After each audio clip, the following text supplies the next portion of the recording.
Greetings Internet, welcome to Aaron Plays. In this episode we'll be looking at War and Peace, the Russian campaign, French turn 4, which is in August 1812. So in the prior turn the French tried to push forward against Bagration and force an attack through, but they were repulsed by some, successful Russian defending and reinforcing of the action.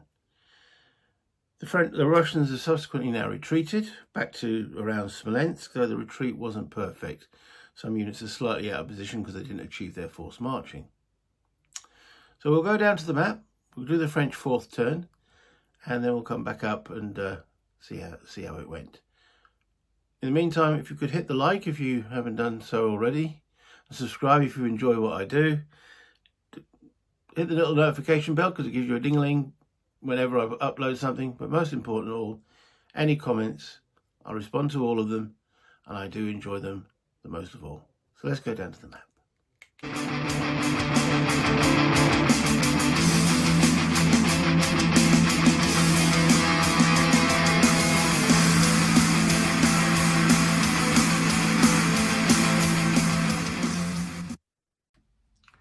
So a quick overview of the whole map, the situation. The Russians have fallen back to Smolensk. They've still only got a few troops in Kiev, where the French are driving towards, as was determined last turn. And the French, well, you can see that it's almost a straight arrow towards Smolensk, because they need to take Smolensk and then they have to choose between St. Petersburg or Moscow.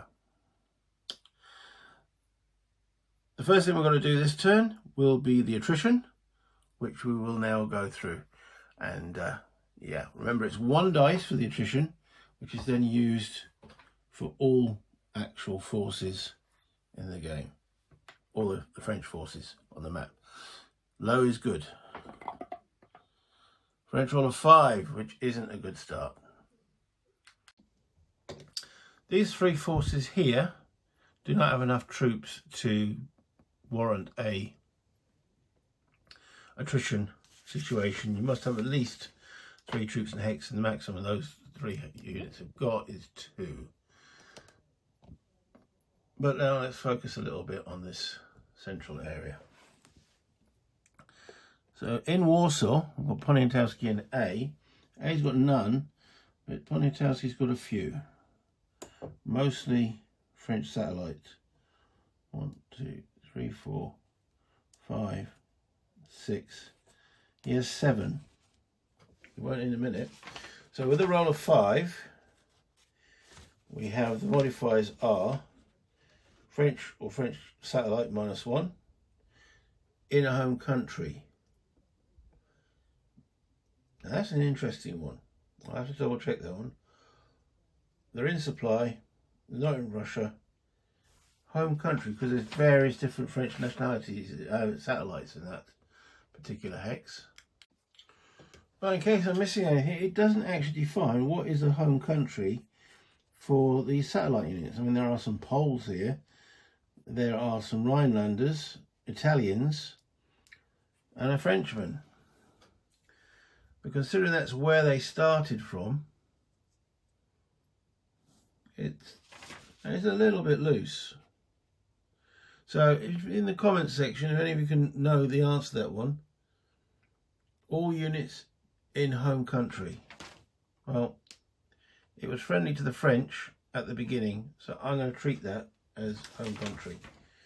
I can't remember what I did on the first turn. So, alright, so all French or French satellite units is -1. In home country -2, and their supplies. So it's a -2. There are, can't even remember now, 1, 2, 3, 4, 5, 6, 7. 7 rolled a 5 becomes a 3. That's 1 loss. Home country could have been better described. I mean, does that mean French and French in France? I mean, that is Prussia. You know what? Actually, I won't count it. So still one loss, which we'll take from a Rhinelander.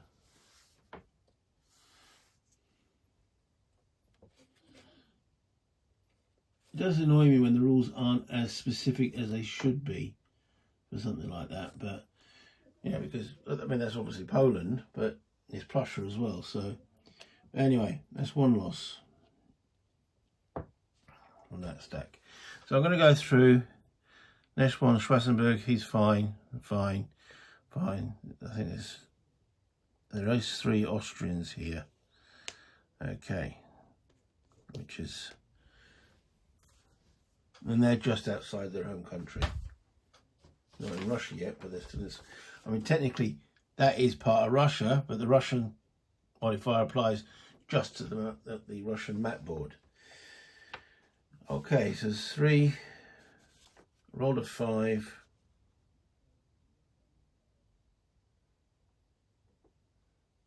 There, okay. That was for that stack there. Do that a little bit. Okay. Commander B. He's got a fair few satellites. 3, 4, 5, 6, 7, 8. He's got 9. Roll a 5. On the 6 to 11 column. 2. The French or French satellite, -1.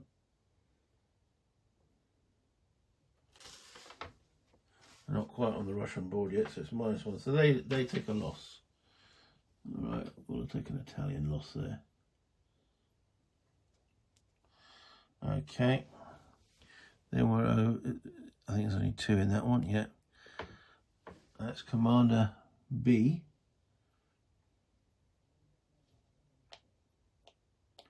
He's got 4.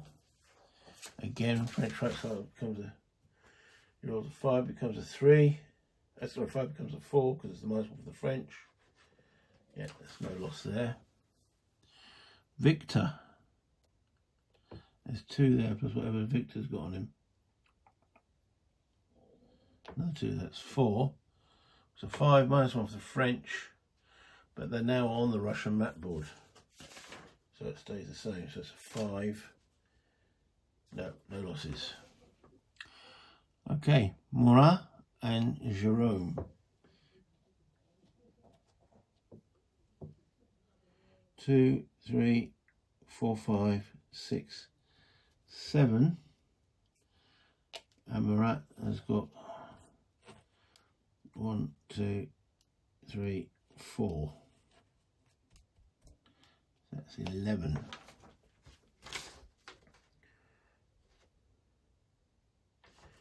And the 5 is 2 losses. -1 for French and French satellite, but +1 because they're on Russia. Yeah, it's 2 losses. 1 infantry, 1 cavalry. Okay, Westphalian cavalry dies, and the Polish infantry. Not good.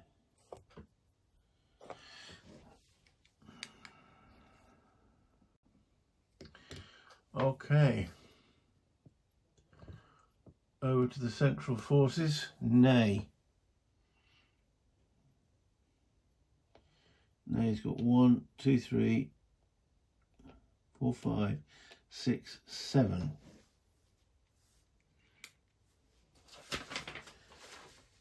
Roll a 5. That's 2, but they are French. But they are in Spain or Russia. So it stays as it is. 2, which is 1 infantry, 1 cavalry.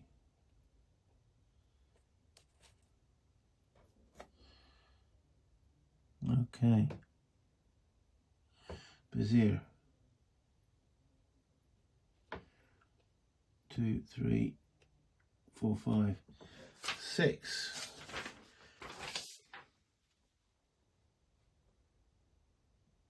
Again, -1 +1. With that 5 is 2 losses. That's heavy because that is the Imperial Guard.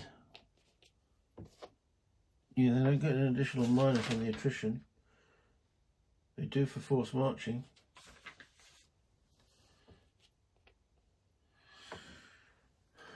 I suppose the old guard, yeah, I say the old guard, the Imperial Guard, it's not all the old guard.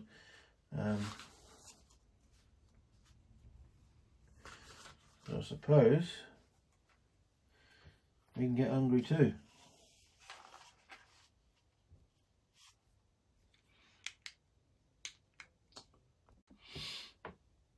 Davu.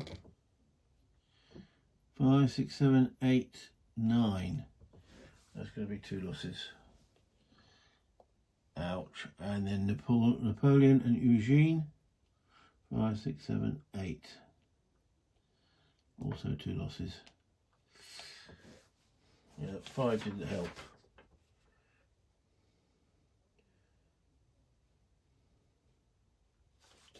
Being in Russia. Okay.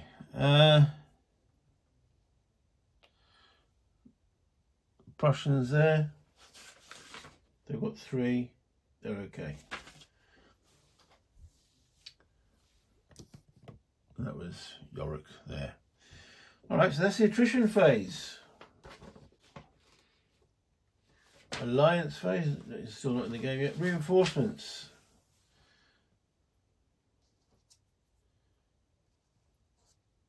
Right, so we get 1 Frenchman in Dresden.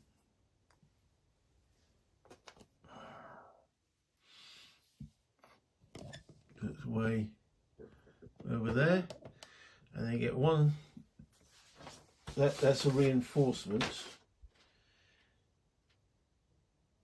Yeah, 1 infantry in Dresden, and we get 1 strength point of satellite infantry each turn.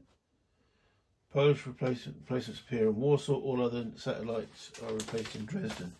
We might as well take a poll. Polish, and he'll join Poniatowski in Warsaw. Okay, on to the movement phase. Right, let's zoom out a little bit. We'll start with the forces right at the back, get them moving forward. So this little A commander, who has 1, 2, he has 2 Danish units with him.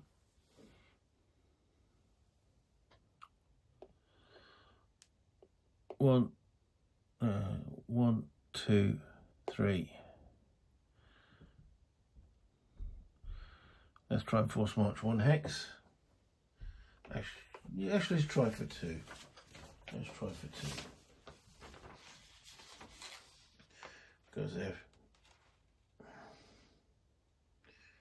there's no modifier. Rolled a 5. They went no further. Okay, thank you very much. Commander D at the back here.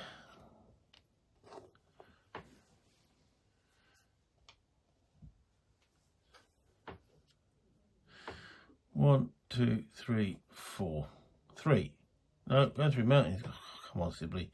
1, 2, 3. Let's go 2 hexes with him. He rolls a 2. That's a bit better.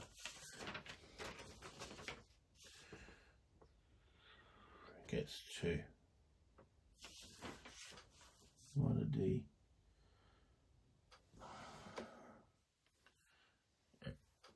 1, 2. This is unfortunate, but he'll be able to pick those up next turn. Okay, so this infantry can't move on their own, so he sits there. Right, so this commander, 2 Frenchmen. 1, 2, 3. And let's try for 2 as well. Roll of a 5. They're French, -1.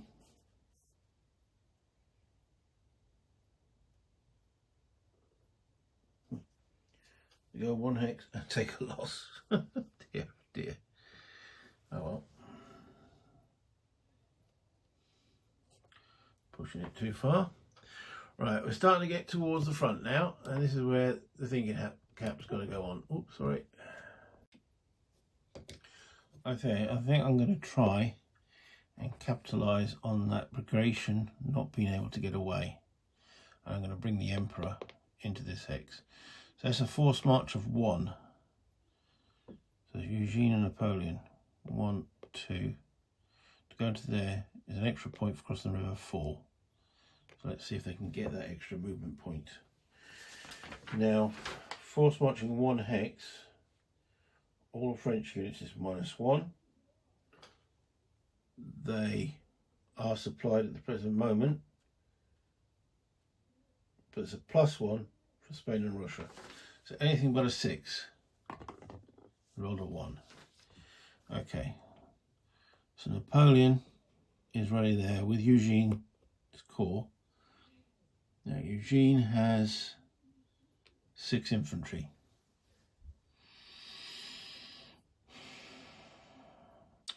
Okay. Nay. So I've got 5. 3. You'd have to 4, 1, 2. Davout, 1, 2, 3.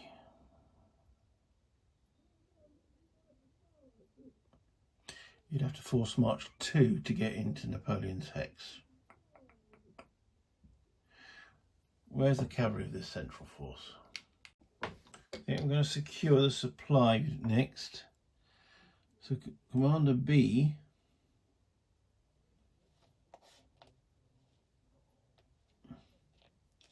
has got some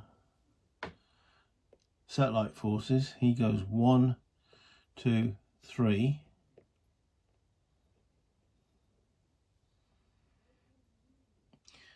And that secures this path of supply. So from Warsaw, here, through to Brest-Litovsk, there, through to Grodno, there, and then into Force B, there.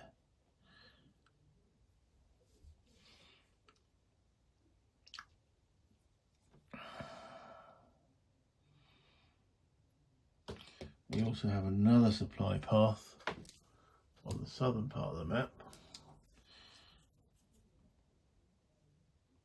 Now, I think it's 3 movement points, or is it 3 hexes? Better double check.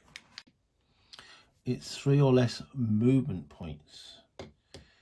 So from Brest-Litovsk on the southern route into hex where the B is, we're going to have to leave someone there, which is fine. Probably going to leave, no, we'll leave 1 this time.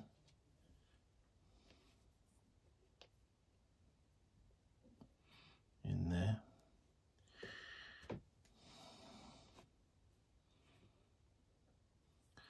And then march force B, 1, 2, 3, along the river.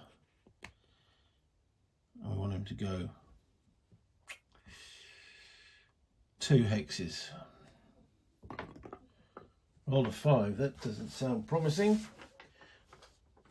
2 hexes, we've rolled a 5, that's 0.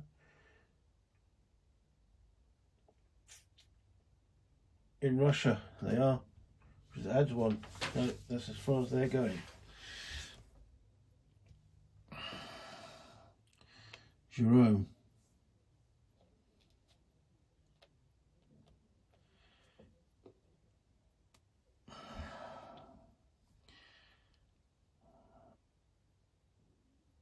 He hasn't really got enough strength by himself to take Kiev. We could lay siege to it.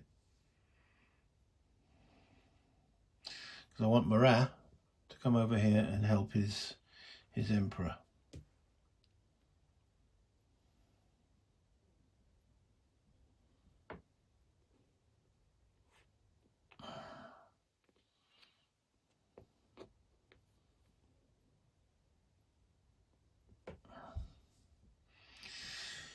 Okay, now Marat is all cavalry, so they can go 4 movement points. 1, 2, 3, 4. 4.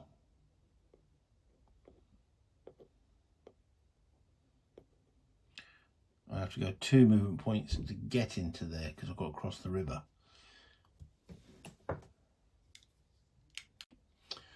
Okay, I think we'll stay. Can't remember what progression's got. He's got about 8. Eugene has got 6 infantry. All right, Ney will go 1, 2 into Minsk. We'll drop off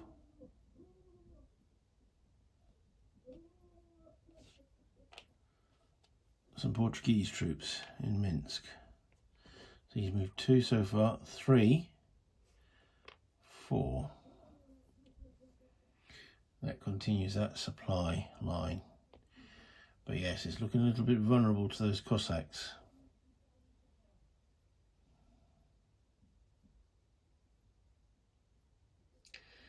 Okay, we're going to force march the guard. 1, 2, 3. I'm going to try and move them 2 movement points. Now, the guard do have some modifiers. -2 for the guard, +1 for Russia. Net -1. And they rolled a 2. Which comes 1. Not a problem. They join their emperor.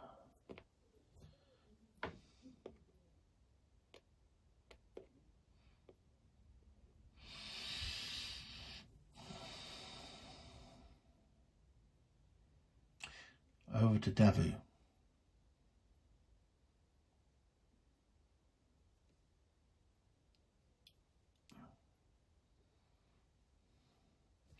Now Davu, they got 7.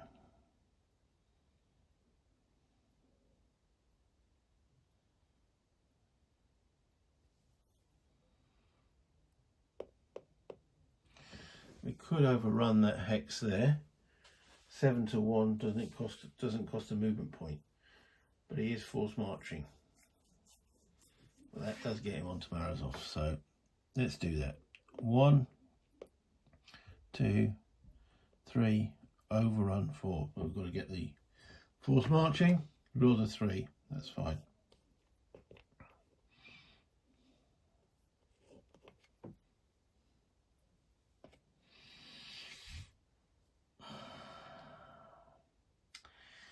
Okay.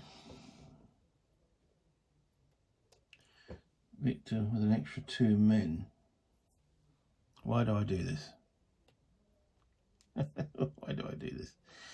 What hex was he in? Do not pick up counters unless you're 100% sure where they are and what you're doing with them, because the memory isn't as good as it used to be. Right, so Victor currently has 2. He's going to pick up those 2, so then he'll have 4 with him.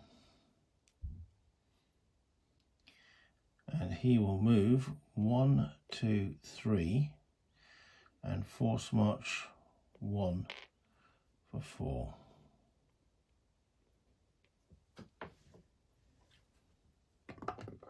Which is successfully rolled a 2.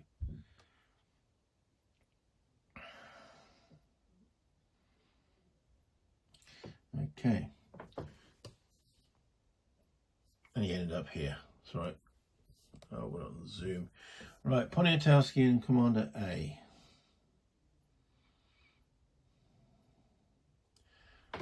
Commander A has no troops. He's going to rush over to take control of those. So you can see that the supply line, the invasion was over a wider front, has now been narrowed primarily due to lack of troops. It was spread, but now it's been really concentrated at the front there, and obviously it is moving down here. Poniatowski.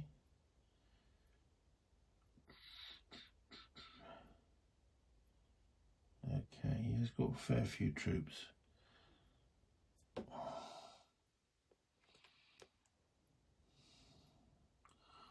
1, 2, 3. He's going to force march 2 hexes if he can. He rolls a 6. They say we're not moving any further. We're not interested. Okay, I think that's the French. Schwarzenberg. 1, 2, 3. Or Schwarzenberg. Is it Schwarzenberg? Moves into there. The Austrian cavalry. 1, 2, 3.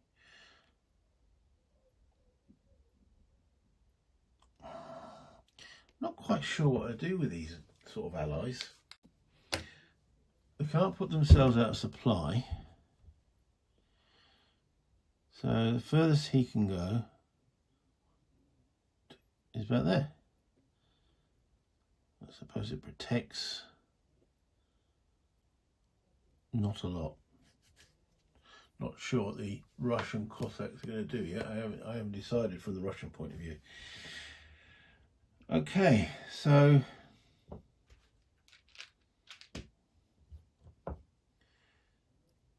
that's pretty much the French supply route. So what to actually attack? Because we're now entering the combat phase. Oh, by the way, the Prussians, again, don't really have the strength to threaten Riga. So, again, protecting the northern flank there.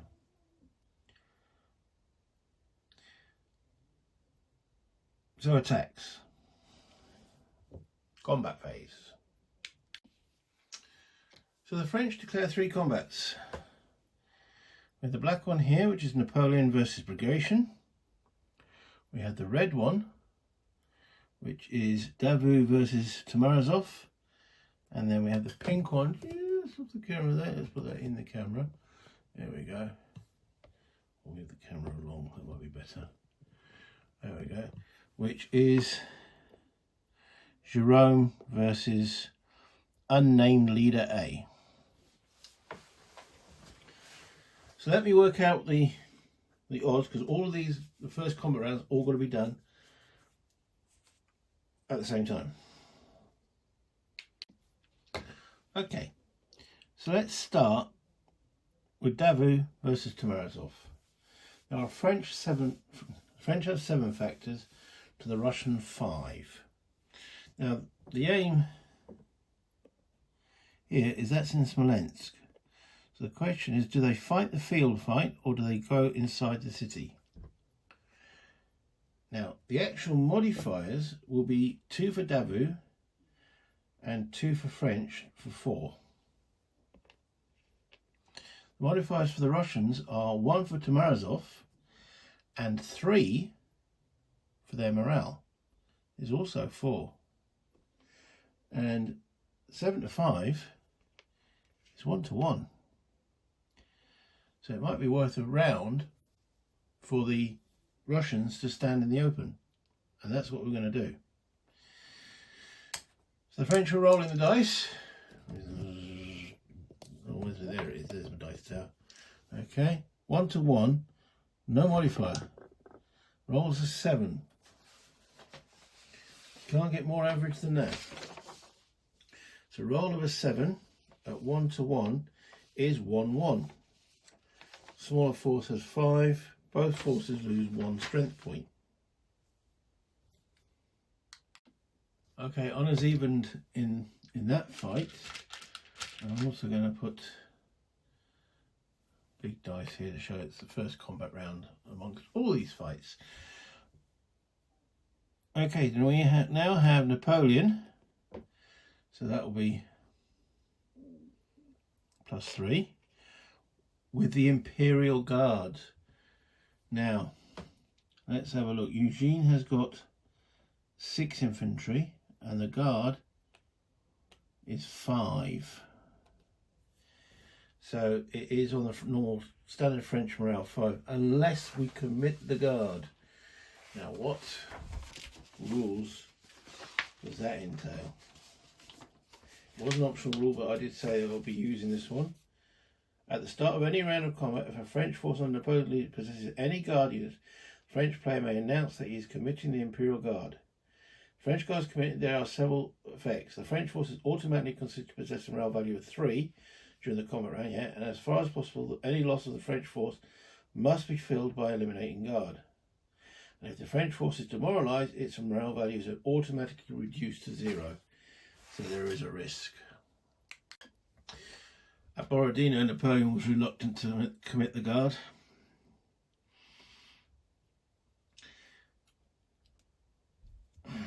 We have got 11 French to 8 Russian, not quite 3 to 2.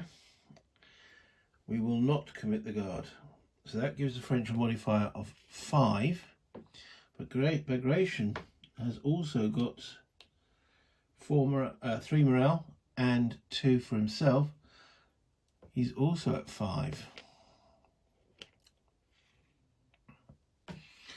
So it's again 1 to 1. Straight roll. That's a 9. That's a bit better for the French. 1 to 1 with a 9 is 0 for the larger force and 1 for the smaller force. And we know there are 8 Russians involved, so it's just 1 step loss for the Russians.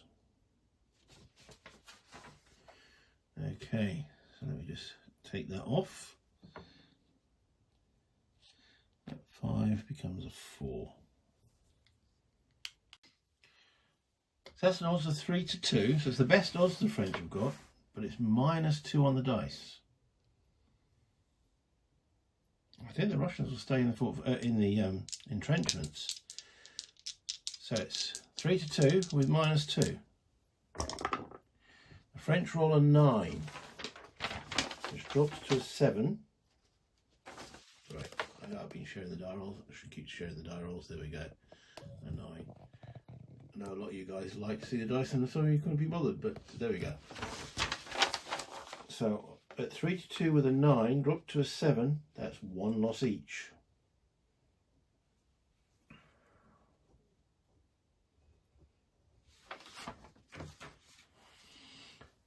Which hurts the Russians more,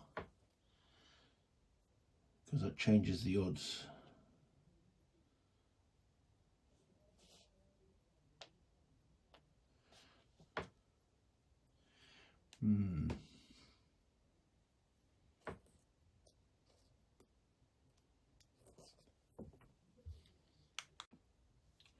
So that concludes the first round. Now we've got the options to withdraw and then reinforce. So let's go back to the northern section of the map. I say northern, the central section. Well, the French aren't going to withdraw. They're hoping to reinforce with Murat and Ney. Bagration with his is now down to 7, but he could be reinforced by Barclay, who has got another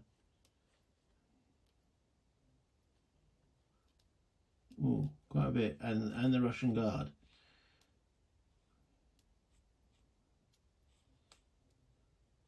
Another 8.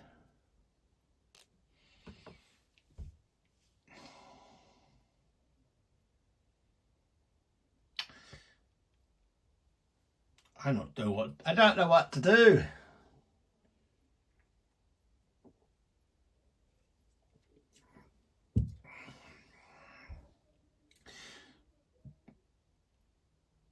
This is a difficult one. Davo would now be attacking 6 to 4, 3 to 2. Same die roll.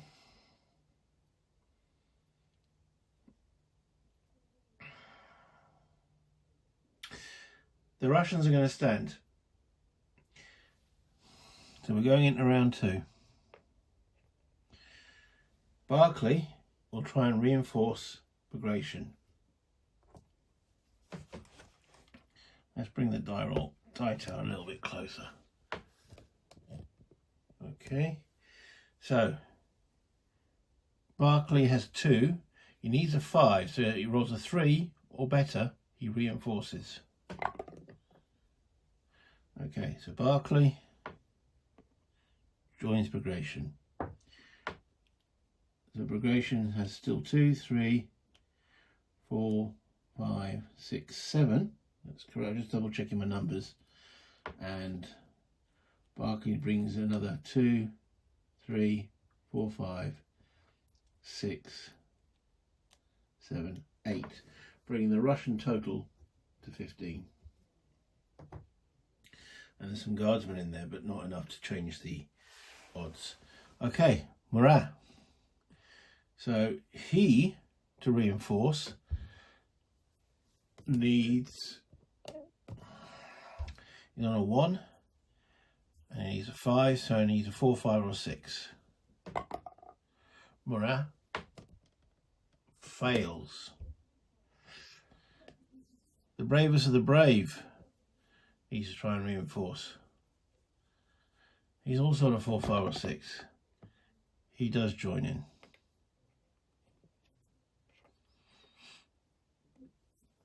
So that brings Ney into this situation here, and Ney has got 4 more Frenchmen, taking the French total to 15 as well.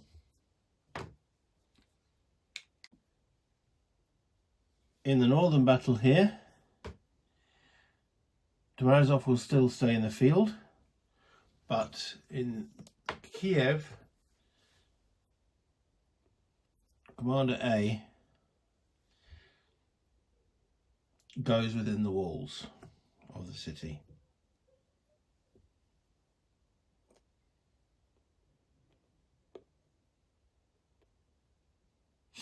And we'll see if there's going to be an assault there. But go back up here. Right, so we're at the second round. So Davo versus Tomazov. 6-4, so it's 3-2. We know that Davo is 2, plus the French 2 is 4, and Tomazov's 1 plus the Russian 3 is also 4. So it's a straight roll at 3-2. Ooh, oh man, Davo does it again. 3-2. He rolls a 11 plus is a 1d3. 1d3. So with that in mind, we look at the actual losses. There are 4 Russians. So they take 2 losses. They're marked with a d3. Quite surprised there isn't actually a d3 counter. So I've got to put a d1 and a d2 next to them there. Okay, and French take 1 loss, the Russians take 2.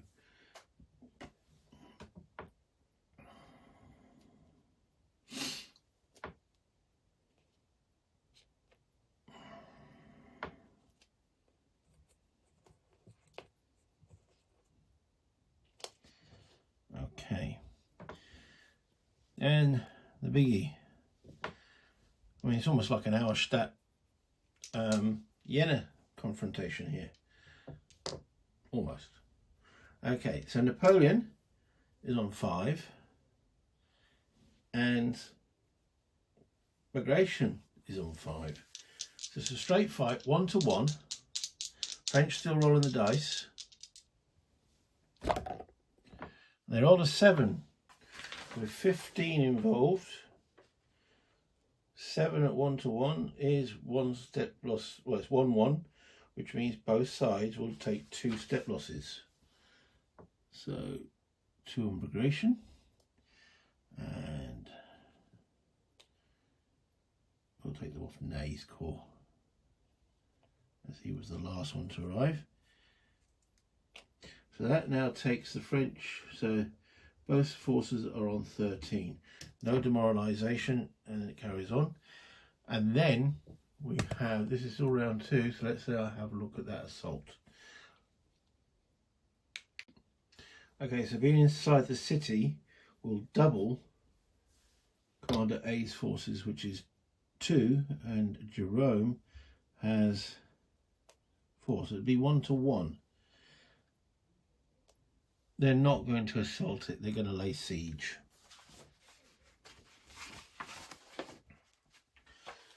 It'll be the first siege. Let's see what happens. Okay, so there's a siege going on there. We have to wait till the end of the combat phase. And we place a siege marker on that city, which will be marked with a 1. So we'll wait until that occurs, and then we'll go through what actually happens. Right, so that is actually the end of the combat round 2, which went quite well for the French with the demoralisation of Tomarozov's forces. Now they could retreat into the city, or they could retreat from the field. Sorry, they could retreat from the hex into the city. But I think they'll retain their morale, which will mean the city would likely fall if the French assault it. Let me just double check that. Yeah, that demoralisation result has really hampered what the Russians can do there. So, Morozov withdraws.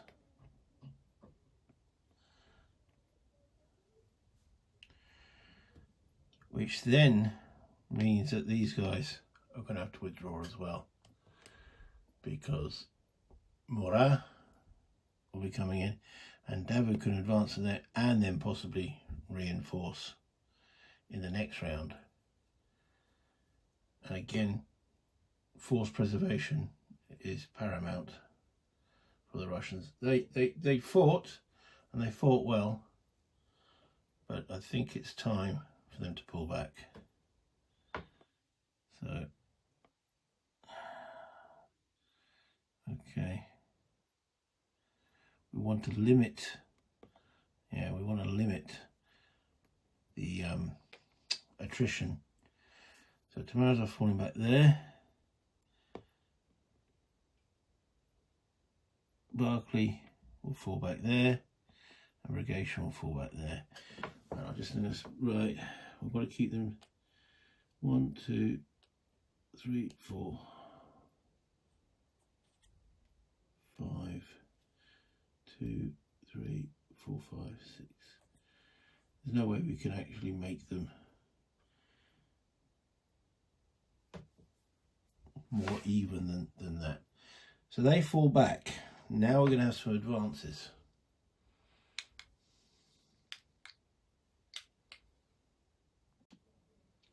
The Russians possess more cavalry in this combat because Murat hadn't managed to join in, so they don't take any losses from withdrawing.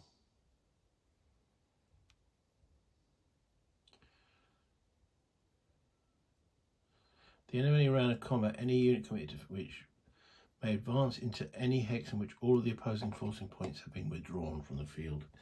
So Davout can advance into Smolensk and takes the city, and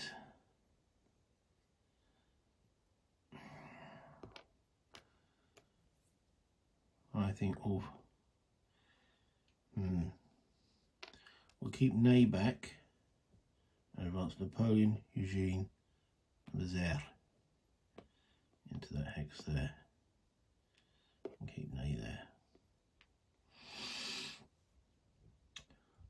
Right, so what does that actually mean? What was the result of all that? Okay, well, first off, the French are going to get some actual political points, which don't come into the game until much later in the game. I'm trying to remember when it is now. I think it's October, maybe November. So let's actually show this. So from the political point of view, the alliance phase, bringing up the rules. Right. The alliance phase.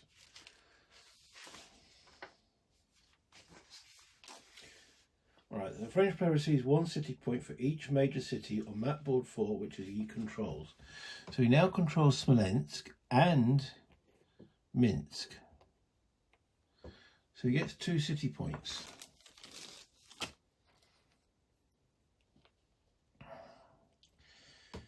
And then victory points.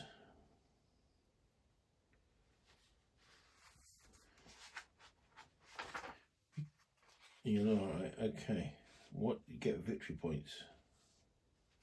During any combat phase, a player is awarded 1 victory point for each hex his units enter, which was occupied by 5 or more enemy strength points at the start of the combat phase, which is those 2 there. So the French actually earn another 2 points. And can I find a 2 marker? Eventually. Okay. Because there was 2 forces.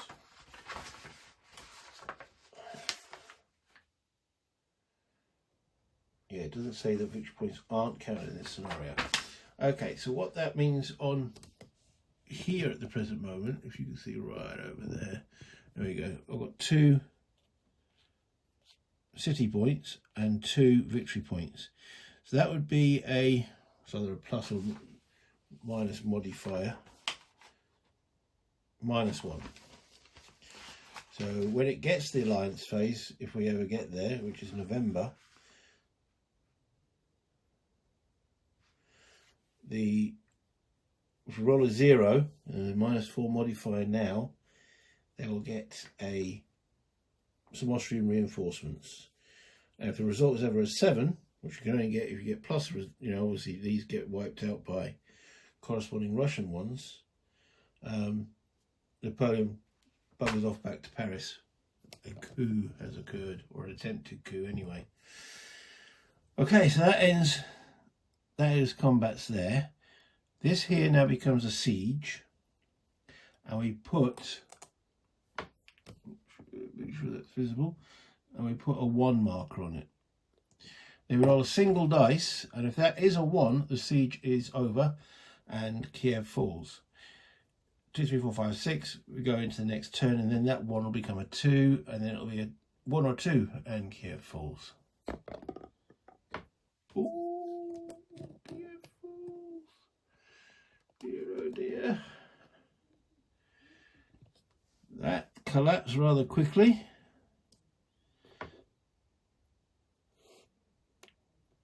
Right, well, that improves the city points then to 3. Commander A and his 2 troops are effectively removed from the game. That was unexpected.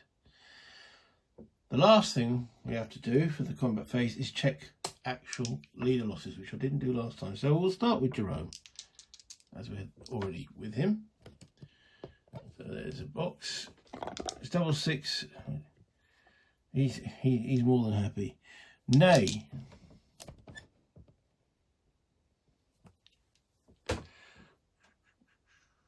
No, we don't want to zoom in. We want to zoom out of it. So we're looking at Nay here.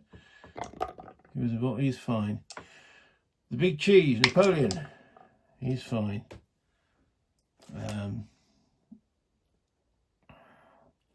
Eugene. And under those lot we have Bereziers. I'm not sure how to pronounce his name, but he's fine. And then Davu, he's fine. So the Russians, over to the Russians. So we have Barclay de Tolly. He's fine. Bagration. He looks like he's fine. And Tomarazov. All leaders, all okay. Right, let's just clear that up a little bit. I'm leaving these blue markers to show the current supply line. I mean, I know there is a supply line here as well, but that's the main one. Well, let's come back up to the top.